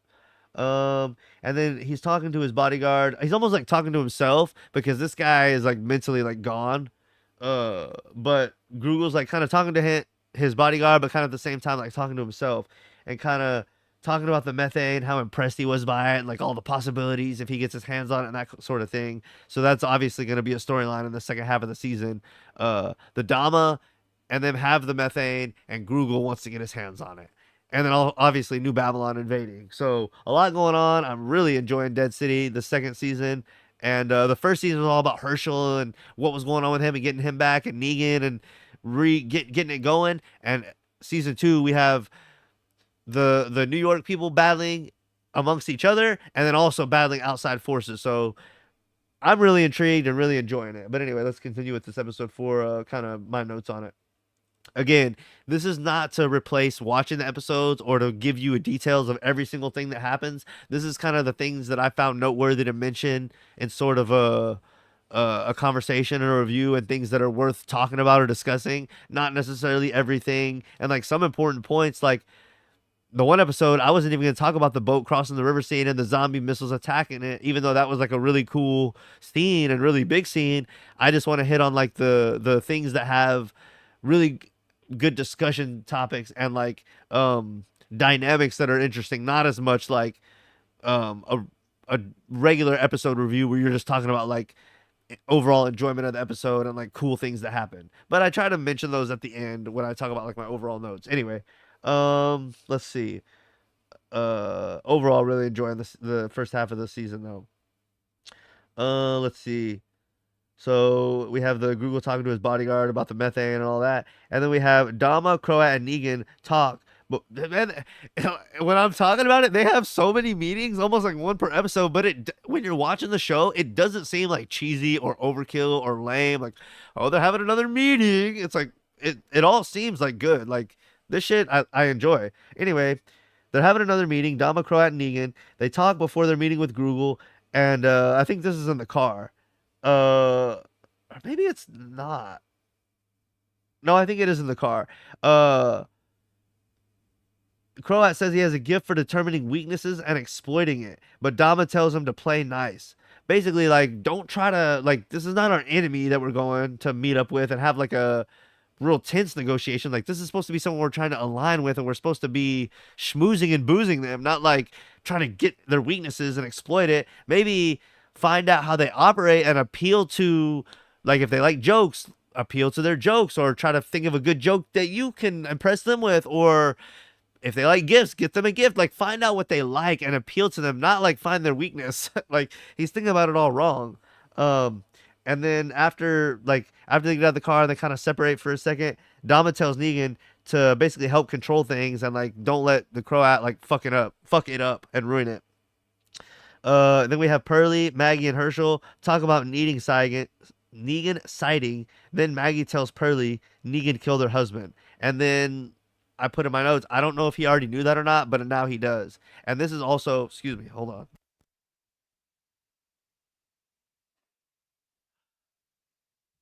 Excuse me. This is also whenever Herschel tells Pearlie and Maggie that Ginny has a gun. So, you know, we have him kind of being pro Maggie, if you want to put it that way, during this time, which is kind of interesting. Anyway, um, let's see. Grugel mentions that they're not playing with fire. What, I don't remember what it was, but in the very beginning, they were when they first showed up and they were in the foyer, and Brugel was talking to Dama and Croat, Negan, and all their henchmen and all his henchmen, and he was just talking to something. They said something about, they were greeting each other and kind of, talk, shooting the shit. And then he's like, "Oh, did you find what you were looking for in the park?" And then Croat said, blah, whatever. And then something, something. And then Bruegel said, "Oh, we're not playing with fire." And then it's funny because there was a fire that signaled the Croat that they were coming. And who knows out of the other groups who saw that. And then later on in this episode, Herschel literally sets his painting on fire and fucks it up. So it's almost like, you know, uh, and then there was fire in episode 1 when they used the flamethrower. So it's almost like in 3 out of 4 episodes there has been fire. So anyway, that was kind of interesting that he said that. And I don't remember what he said that in response to. Um, Anyway, the Croat gets into Grugel's Walker winning so much while they admire the George Washington painting. And he's bringing this up like over and over, and it starts to get annoying, but it's part of it's setting up that these two are going to be adversaries. And I wouldn't be surprised if by the end of the season, maybe, I hope they both survive because they're both good characters, but I wouldn't be surprised if the Croat or Grugel dies, or if one kills the other, because they don't like each other. Those two are gonna bump heads until one of them dies. It's not like I could see Negan and Grugel getting along, and there's some people that are thinking maybe they will align and betray Dama and Croat, and I could see obviously Negan and the Croat get along, but Negan and Grugel, they can't grow. I mean, Croat and Grugel, they cannot coexist. So anyway, he's saying your Walker wins so much. He's won 26 in a row, which that is shady AF. But it's just like it's you're there to smooze and booze this guy and convince him to join your side, and you keep calling him out. It's like you're fucking it up. Like, you're not doing the good thing that you're supposed to be doing. You know what I mean? So Negan's like, "Oh, who gives a fuck? Usually the biggest wins, and Frankenstein big motherfucker wins, and that's all there is to it." And then he kind of like smooths it over, but Croat's not letting it go. So anyway, they have that little scene, and then uh Pearlie, Herschel, and Maggie talk about if the old world was so great. They have the Kit Kat scene. Uh and the fire alarm thing, which is interesting because he started one fire in episode 2, and then he's gonna start one in episode 4. And they have he doesn't know what a fire alarm is. Uh, I have here Maggie and Herschel possibly drifting. Maggie and Pearlie. The more and more conversations you see Maggie and Herschel have this season, you kind of see that like they're trying to patch things up, but at the same time you can see they're just not like they don't relate. And Herschel's like, "I just don't know about the old world, and I don't know if it was better, and I'm kind of tired of hearing about it, and like I just don't relate." And you kind of see Maggie and Pearlie kind of starting to grow closer. And Pearlie, this is kind of a separate thing, but at one point he says like, "I don't want to force the old world on my kids. I don't even know if it's worth fighting for." But you basically see him and Maggie both kind of feeling that way. Both kind of, obviously they want what's best for the people close to them, and they want to do the good and right thing. And but they're at a place where I don't know if fighting for the old world is worth it. And Maggie's kind of been on that wave, but Pearlie's starting to come around, and Maggie's starting to wonder. She's already been thinking like, I don't want to fight for the old world and force it, but she started to think there was good things about it, and it wasn't bad. But what was I actually gonna say? I just I think she wasn't for forcing the old world, but she's starting to wonder if like it was as good as she thought. She's becoming more open minded, but it might be a little too late for Herschel. I guess that's what I'm kind of seeing. But we'll see kind of the dynamics between Maggie and Herschel, and like the kind of old world, new world dynamic, and then also see Maggie and Pearlie, and maybe could be a couple there. But if nothing else, maybe if not romantic, but at least like a power pairing of sorts where they can kind of fight New Babylon for and be like the good guys, because at this point there really aren't any good guys in the show. So anyway, we'll kind of see where those dynamics go and between those three characters, but mostly Maggie and the two, not really Herschel and Pearlie. Um, I have here next at the dinner table, Google and Croat get into it. Oh yeah, because they're having the big scene there where they're about to have the Walker fight, and they're having the big main event, the dinner, and the Grugel's making fun of the Croat's accent, and the Croat's still picking about the Walker winning, and like maybe he's amped up. He just will not let that go, and even gets up, and they start going at it. Negan has like smooth it over once again. And then we have the conversation where with the reporter and Dama and Negan, and we find out that the Dama was like a famous critic before the apocalypse, and then at some point she got into it with somebody and bit someone, and that was kind of like the big reveal that she's like kind of crazy. And then it's just setting up this reporter character, the historian guy. Excuse me, is kind of like a big character. He kind of reminds me of the governor's right hand man. I forgot what that guy's name was, but kind of the guy that was like the little scientist slash historian. So anyway, we'll see. They're gearing him up to be a kind of a big death when he dies. Let's see.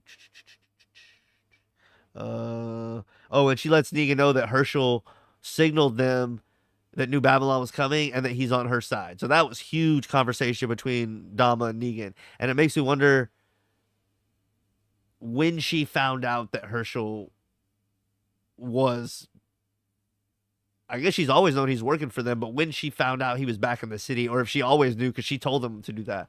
Very interesting, and we'll see. Maybe we'll learn more about kind of what his intentions have been this season, and how much he has been directed by the Dama and how that's kind of gone. That's super interesting.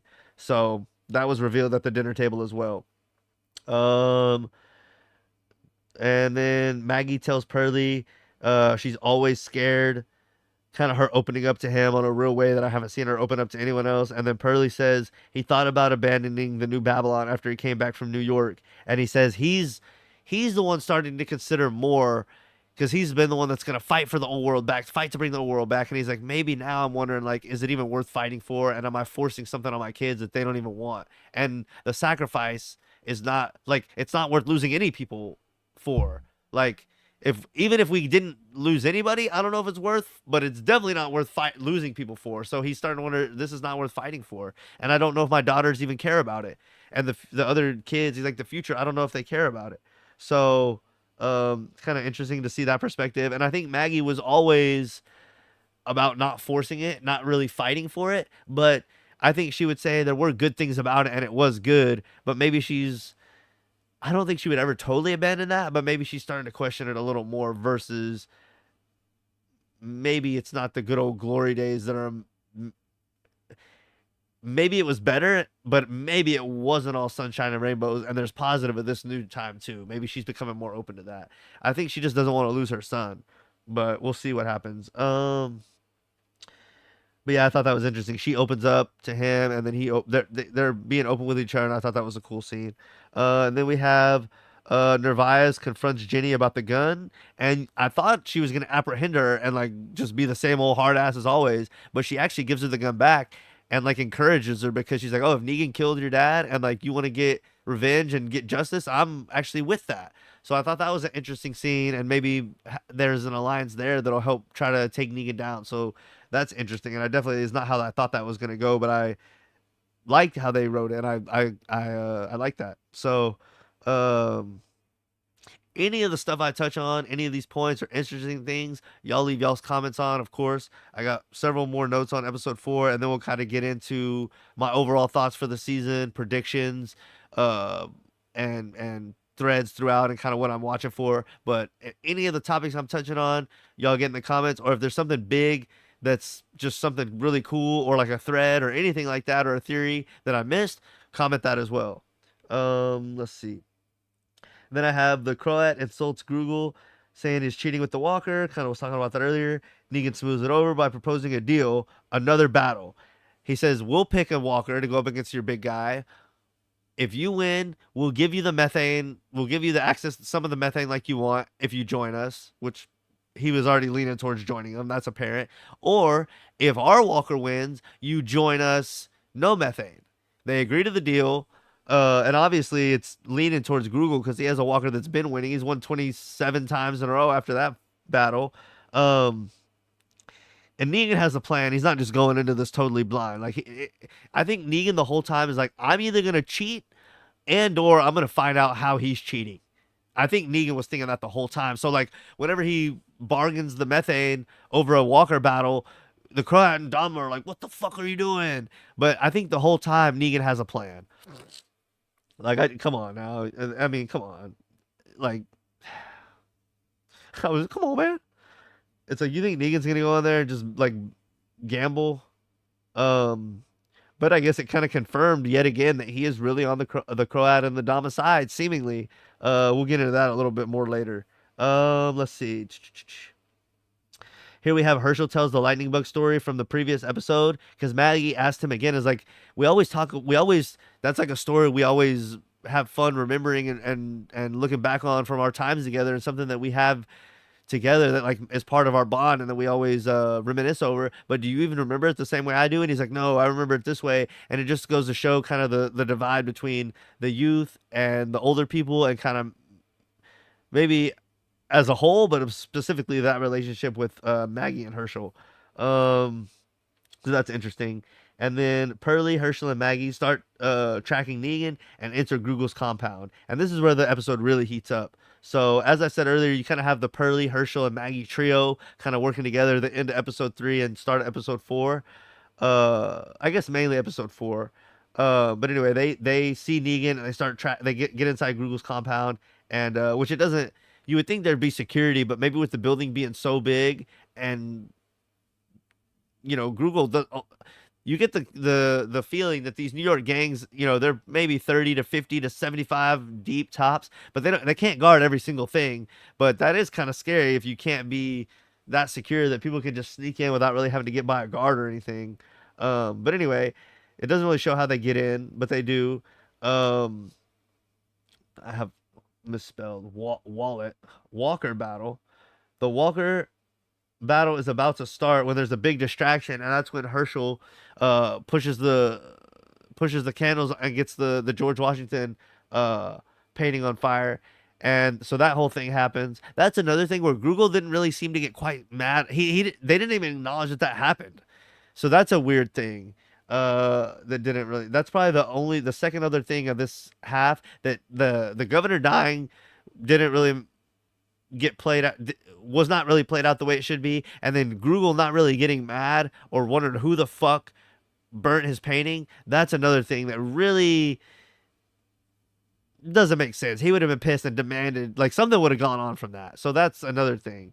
But anywho, that distraction happens, and while that happens, Maggie and Negan talk, and Herschel and Dama get to talk. We don't see what Herschel and Dama talk about, but they get to reunite, and who knows what is said between them two. I'm assuming she gives him more stuff to do, and he reports to her. Who knows? And then Maggie and Negan, Pearlie tries to tell Negan real quick that they need to know where the methane is. He's like, I don't care. I want to hear from Maggie. She tells him that she's just doing what she has to do because New Babylon's forcing her.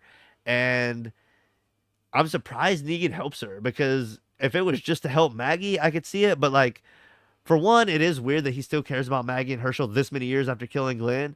And two, maybe he really was sorry for killing Glenn, and then he just grew to like actually care about Maggie. But she hated him after that. So it's, for me, it's like if you feels bad, but then that person never forgives you, or you're just gonna continue feeling like you have a debt to them forever. I don't know. But it's really weird that he felt like he needed to help her because she said she was just there for New Babylon and she didn't even want to do it, and he still helped her. So to me, that was weird. And maybe it's almost a setup. That's something I kind of thought. Maybe he's like setting her up, or maybe not setting her up, but just giving her information that's not as helpful as it seems. If he gives her a location that's heavily guarded and she tries to go there, that's like a death wish, so to speak. So maybe he's giving her information that's not as valuable as it seems. Like, oh, yeah, you can go there, but it's heavily guarded. You're probably going to get killed or caught up going there. So go at your own risk, type of thing. But it seemed like they were on level ground for the first time though during this conversation. She was just trying to reason with him and get information and get out of there, and he was just trying to do what he could to help her. And then at the end, he was like, "You can't trust Herschel." And she was a lot more receptive to that than normal. She still didn't want to believe it, but she didn't just ignore it or say "fuck you" or like whatever. She actually, he was like, she's got a hold on him. And Maggie was like, who's she? Because she recognized or she thought about the painting or the drawing Herschel had. So things are starting to click in Maggie's head about Herschel, and she's starting to question, like, okay, did you start the fire to signal, like, that we were coming over? Like, what is Negan talking about? She's in your head. Like, what's going on? So it's all certain things are starting to connect in her head. Let's see. Let's see. For some reason, lost my spot. Let's see. So we have the whole thing with Negan and Maggie. They kind of, it's an interesting scene. It seems like they're on level ground. She kind of is open to listening to Negan telling her about Herschel betraying her, which is crazy. So dynamics have shifted between those two. That's the long short story short. And like, I'm not sure Negan really wants to be with Dama and Croat. I'm not sure how much he wants to be with them. And Maggie does not want to be with New Babylon. So maybe there'll be a chance in the future for her, Pearlie, and Negan to kind of like, I don't know how three people can fight everybody else, but like maybe something's gonna happen where they team up. We'll see. It definitely seems like it's more likely that Negan and Maggie can be on the same page now than ever. So that's kind of cool. And it seems organic. It doesn't seem like they're forcing it, because it's been so many years in The Walking Dead, and then the first season of this show. So and for many, there was even a time jump where Negan was in jail, I believe. So there's been a lot of time, but since he's killed Glenn. So um, I have here that Negan knows Grugel's cheating. He's not just gonna go into the battle straight up. He's more strategical than the Croat. The fire distraction. Uh, I said Negan's rest. What?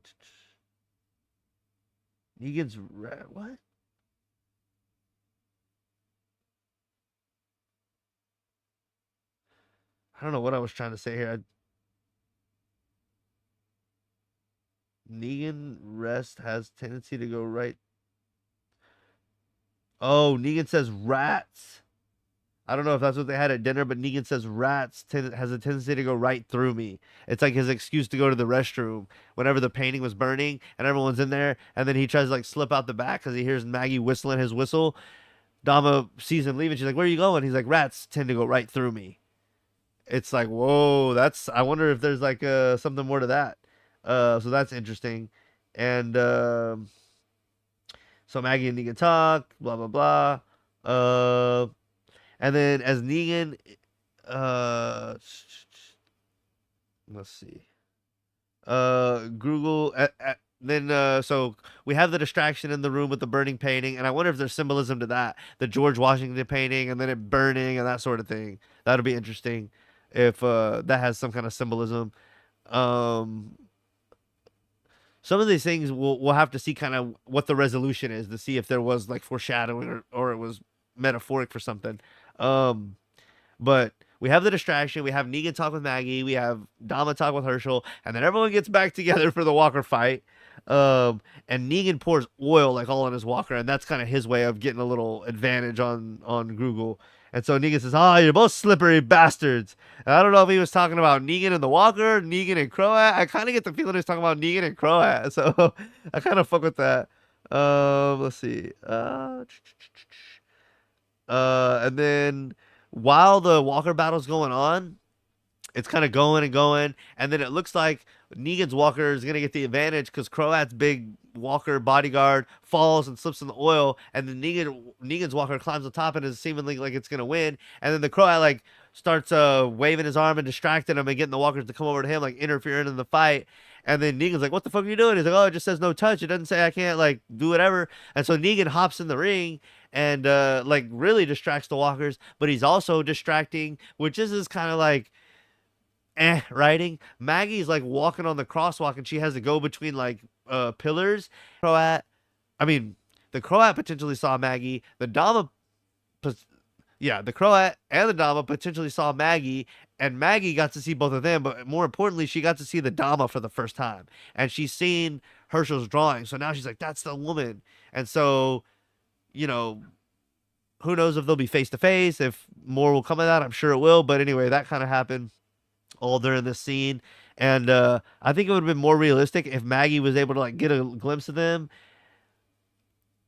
and if she was like crouching down below the thing that was waist high, because there was something that was waist high and then there were pillars. So like it would have been more realistic if she was crawling up on all fours and then peeked to get a glimpse of the Dama, and then the Croat saw her and she like went back down, and then he wasn't sure if he saw her or not, and then she like, just like went down on all fours and like crawled away. But the fact that she was like going between post and post and post was like, it made it to where Negan, there was more of a reason for he jumped in the Walker ring to help his Walker win the fight, but he also jumped in there to mainly distract people from looking at Maggie and really focus on him. So it worked for the episode, but it wasn't the most sensical. And then at the very end of the fight for the walkers, when he jumped out, he grabbed the big walker and like pulled it close to the gate when he was safe. And he like looked right in the walker's eyes and could tell that it was a human. And then he like let it go. And when he let it go, the walker like went and like fell on the other walker and won the battle. So Grugel's walker won. But then Negan like pulled the Grugel in and shook his hand and like whispered something in his ear and basically told him like, "Hey, I know you cheated. So like basically the jig is up. You're gonna join our way, even though you won." And Grugel goes for it, but everyone's wondering if Negan told him something else, because people are kind of speculating that maybe we know Negan doesn't love Dama because she's having to threaten him to get him to work for her. So maybe Negan wants to betray Dama and the Croat and work with Grugel for the time being and overthrow them, and then it could be kind of Grugel and Negan and whoever else in New York City, and the enemy of my enemy is my friend type of thing. So if Dama's kind of my enemy and I don't want to work for her and you don't really like her either, hey, let's just overthrow them. We can share the methane and move forward here. Maybe he whispers something, kind of shorthand in his ear like that, like, "Hey, you know, give us this W, but I'm down to overthrow these people in the future." Who knows what he whispered in his ear? That's kind of the speculation that obviously he said something about the cheating Walker, but also maybe about future plans of them hooking up. So we'll see. It was interesting. And then Dama and Croat were definitely surprised that they got their way, but Dama was pleasantly surprised, but Croat, there was a little bit of skepticism, like he couldn't quite believe it. Let's see. What else, what other notes do I have? Keep scrolling back up on accident. Let's see. Um so and to that point, when at the very end, when Grugel's talking to his bodyguard right before he kills him, he um he's like, "I got an interesting tip today." And I think that was from Negan. Now it could have been from someone else, but I just kind of think Negan whispered something else in his ear for the future, but we'll see. So that's kind of the notes I have on episode 4. Overall, I have again here. What did Negan tell Grugel? Uh, yeah, he said he picked up a tip today. I'm kind of thinking it was from Negan saying more than just, "Hey, I know you cheated. Let's do such and such with the methane in our agreement." I think he said a little more. So we'll see. Whose side is Herschel on? When will he decide? Or if he already knows, when will we find out kind of what's going on fully with that? And then the Dama pisses off the Croat when she lets Negan ride in the back of the car with her at the end of the episode. So we see one episode she kills the violin guy that Negan likes and pisses him off, and then in another episode she pisses the Croat off because she favorites Negan, even though he's the one doing not. I mean, she did reward him the other day, but it's almost like it's never all just cohesive. She's either favoring Negan and the Croat's pissed off, or she's pissing off Negan and the Croat's happy. So it's kind of a interesting dynamic, and we'll kind of see how it develops and kind of who's left standing at the end of the season. Because at the end of Dead City, the Croat and Dama and Negan are not all three going to be just chilling happy. Somebody's going to die. Maybe not the end of the season, but by the end of Dead City. So we'll just continue to see how those relationships, if more tension is in one place or the other, we can kind of see, okay, I'm pretty sure Negan's going to be the one to survive. It's going to kind of see really is is it realistic for Negan to kill or get rid of Dama without the Croat being mad, or does Negan even care about keeping the Croat too? Is he just going to kill both of them? So we'll kind of see what happens. Um, we'll see how those relationships flesh out. Let me go back to the top and see my big things going in. Uh, we have Herschel's relationship with Maggie and with Dama. I'm interested to see how those work out. I'm interested to see Dama, Negan, and the Cross relationship, as I was just saying. I'm interested to see on Negan's overall arc. Is he going to get back to the good old Negan where he's kind of weight free and he's not worried about protecting Negan and Herschel, not worried about Annie and Joshua.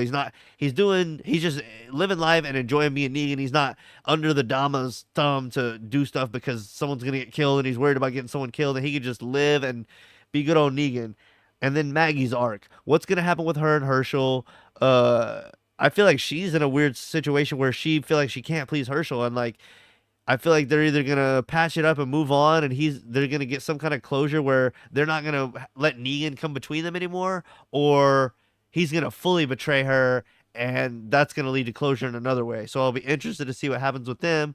And then what's gonna happen with Bruegel? He seems to be the other big character, other than Dama, other than Croat and Negan and Maggie and Herschel. Bruegel seems to be other big character. We have Christos, that's a leader of a group, but I don't feel like he might die by the end of the season or something. I don't get the feeling that he's a big character like Bruegel, who seems to be getting more screen time, be more important, and that sort of thing. So, kind of, what are our predictions for him?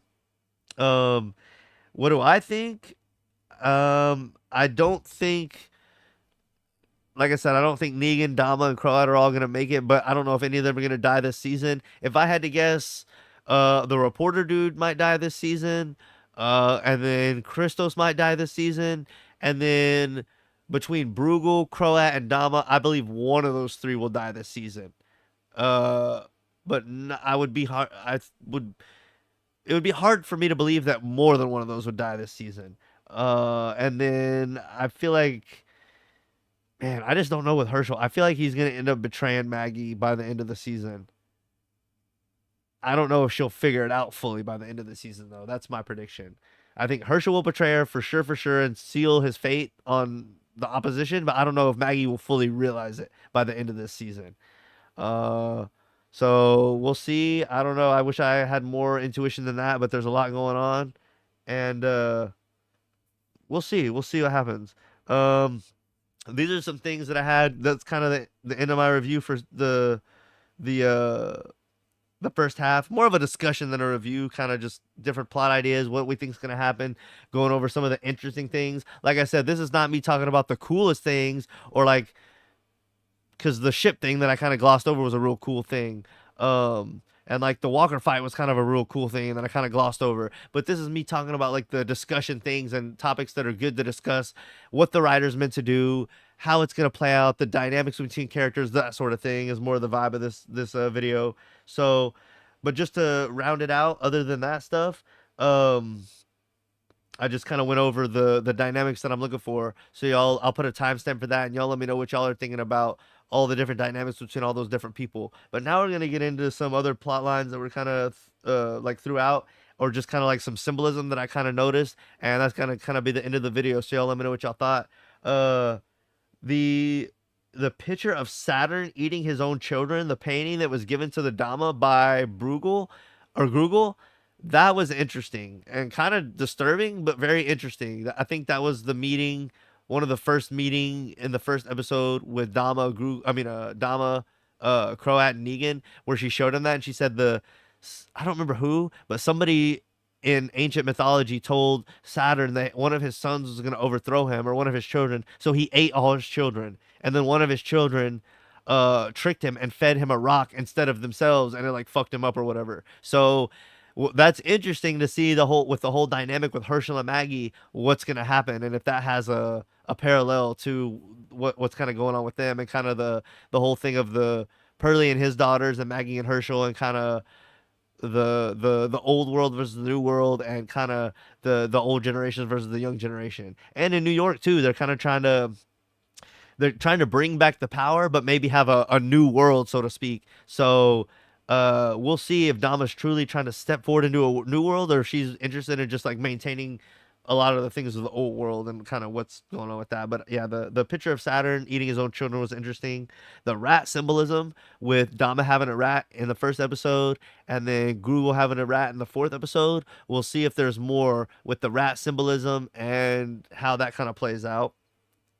We have the forager tribe cutting out the hearts, and their whole ritual when someone dies, which is kind of creepy, and just kind of normalizing ritualistic things. I do think it's on par with Walking Dead, but it's just kind of creepy nonetheless. And I like it for the Walking Dead lore, but it creeped me out. So good job on that. But anyway, that was kind of a weird thing. Um, Another thing was the fires. Uh, I think in episode one there was the flamethrowers, was not really a fire, but there was the tire fire that was the signal when Herschel betrayed New Babylon, and then I don't think there was one in episode three, but in episode four he set the George Washington thing on fire, and I wonder if there's more symbolism to that than we know. I wonder, that'd be interesting to know, but Herschel set two fires, so that was interesting. And there was two rats in this season, the first half of the season, so that's interesting. Um, and then the Negan in the confessional in the church, and then also him kind of holding up the Star of David, which is the sheriff badge, but also the Star of David. I thought that was interesting while he's in the church, and it was kind of interesting to see Negan, who's like one of the most biggest villains of all time, kind of holding a little conference or whatever, what have you, in a church. I just thought that was interesting, almost like he was giving a sermon. Is kind of how they want to make it feel, and it was kind of interesting and kind of cool to see Negan kind of pitching an alliance speech in a church. I think that was just a cool setting, and I just loved it. It was cool to see Negan pitching something to a group of villains with Jesus over his shoulder and him holding Lucille, which is kind of a cool scene. So probably some symbolism there too, but just overall cool. And then him walking around with the Star of Israel was or the Star of David was cool and interesting as well. Um, I don't know if any of this has symbolism, or like we'll see with the Saturn thing, we'll see with the rat thing and the fires thing. We'll see if there's any more symbolism, or if those things play out, and kind of if they're predictors. And then kind of already gave my predictions. Uh they weren't too, I didn't give any real solid concrete predictions. I don't think Pearlie's gonna die. I could see Narvaez dying. I don't think Jenny's gonna die. I don't think Negan or Maggie's gonna die. I'd be surprised if Herschel died, but not too surprised. Um, I wouldn't be surprised if Grugel died. I think it's gonna be either him or Christos, though, not both. But we'll see. We'll see. I don't think Pearlie. I think Pearlie, Maggie, Negan are off limits. But I think between Dama and um Croat, one, but not both. Um, and who did I say earlier? The three, two out of three. I don't even remember now. It's hard to guess, really.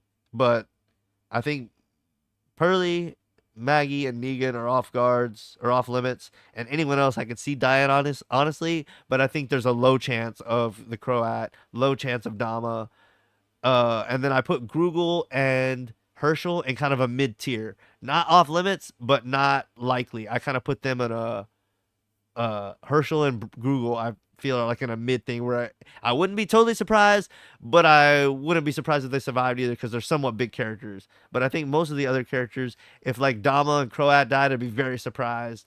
Uh, but that's kind of the tier list. You got Pearlie, Maggie, Pearlie, Negan, untouchable as far as I'm concerned, and then you have Dama and Croat in the level below that, and then Grugel and Herschel below that, and then everyone else is a lot more likely to die. So the reporter's like number one, and Christos. Those are my number one predictions almost. Uh, so we'll see what happens. That's kind of my review of not more or less like the not episode reviews and not talking about like the most exciting and fun things, but the most discussion worthy things and kind of where they're going and relationships between people and kind of plot lines and cover more of that type of stuff. Kind of my review for the first half. I'll come back in a few weeks, maybe a month, whenever. Maybe I'll do week by week. Maybe that would be easier now that I'm caught up to this point and I can do just a. Because how long does it take? Oh yeah, this took almost 2 hours. Maybe if I am up to date, I can review one episode and that'll be closer to like 30 minutes. So maybe I'll do week to week. But if not, I'll come back at the end and we'll do an end of the season review. And for sure, we'll do an end of the season review. Maybe even if I do each week, then I'll still do an end of the season. We'll see. But we'll come back at the end of the season, see what our predictions were like, see how it played out, see if any of the symbolism, uh, translated to anything. And y'all let me know what y'all thought of this different style video where I'm going over. I did the Acolyte reviews, which was a Star Wars TV show. So I don't do much of these TV reviews, but for certain series that I'm watching, Walking Dead is one that I've always watched and I could have done more of. But typically the channel is like me talking about society, pop culture, politics, and stuff like that, and kind of discussions of that nature. But every now and then I'll do a series, and maybe I can get into doing that more. But y'all let me know what y'all thought. If y'all are fans of The Walking Dead and y'all are watching Dead City, let me know what y'all thought about anything I talked about, predictions. If there's anything I didn't talk about that you just thought was cool, or you want me to talk about, or theories you have, or predictions or anything of the sort, leave it in the comments below. I appreciate y'all, and we'll see y'all in the next one. Till then, I'm LG.